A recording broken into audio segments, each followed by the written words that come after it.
Kobe said he gonna set the tone to start the game. And he said, I'm running through Powell's fucking chest. And he knew Powell's gonna be the last screen. And he said, I'm running through that motherfucker. I swear the first play of the game. We've all heard the legendary stories about Kobe Bryant.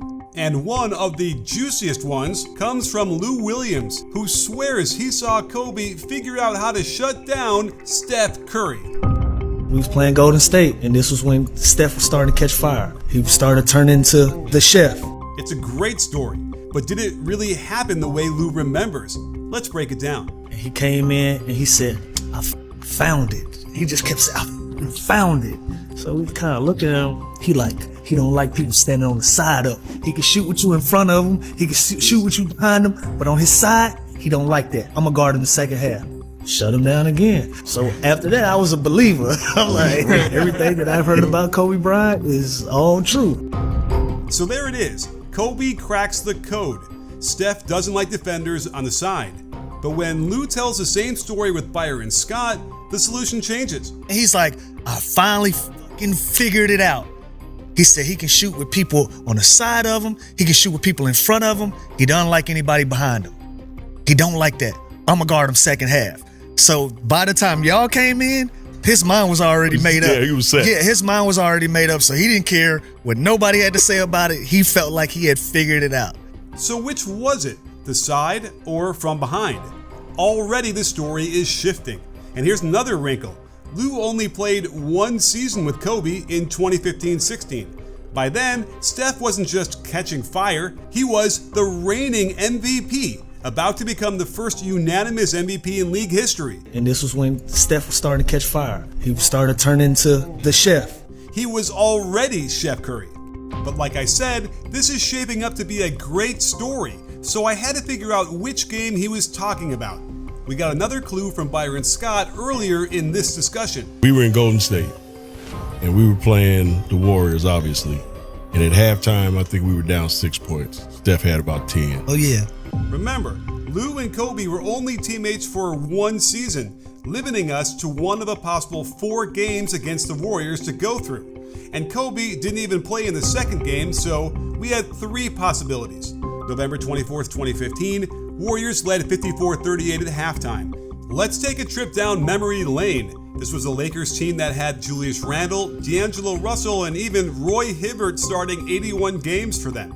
And this was the Warriors at the top of their pre-Durant powers, utilizing supreme ball movement and three-point shooting to a huge advantage. And Lou Williams should remember this game pretty well, as Steph Cold embarrassed him with his gorgeous lefty inside-out dribble on his way to the basket for the layup. By halftime, Steph had 10 points, which matches Byron's memory of his point total, but not the score margin. And in the second half, he torched Jordan Clarkson and D'Lo for another 14 points as he aggressively got to the hole at will. You may notice that Clarkson tries to guard Curry on his side in the corner, but Hibbert forgets to stick with the ball as Curry twists into the wide-open 10-footer in front of Kobe. Speaking of which, Bryant only guarded him on one possession in the second half, so this couldn't possibly be the game Lou is referring to. On January 14th, 2016, the Lakers trailed by just 3 at the half, but Steph had 15, not 10. Kobe matched up with him once all game. And on March 6th, 2016, the famous upset.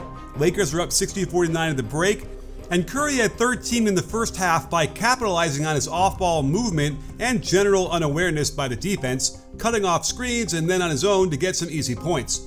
Early in the game, Kobe got cross-matched onto Steph, and he contests this 3 in a very traditional way, not on the side or from behind, and coaxes the miss.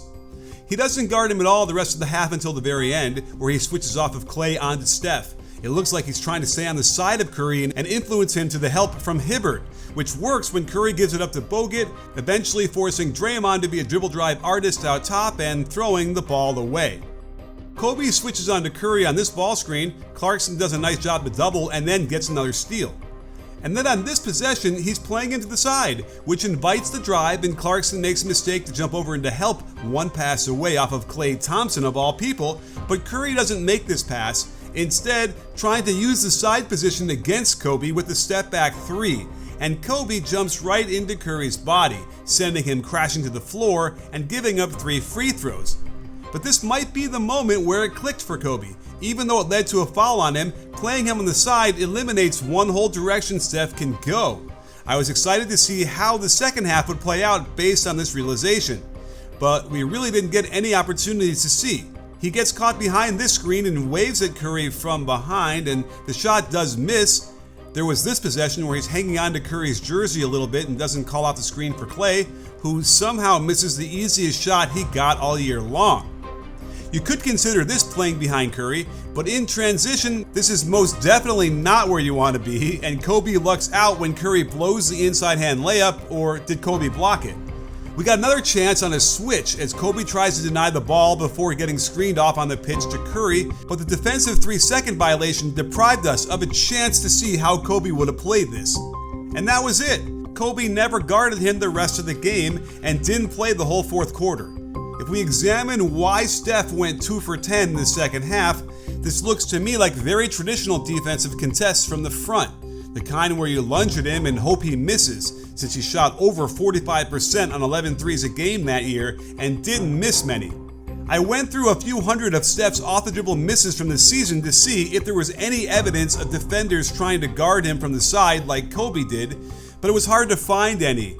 We have seen him twist his body and land awkwardly during certain contests, as if he's worried about contact, and it's possible there's a notion that maybe coming from the side direction causes this, and that in turn would influence the miss. So, did Kobe really shut down Steph Curry?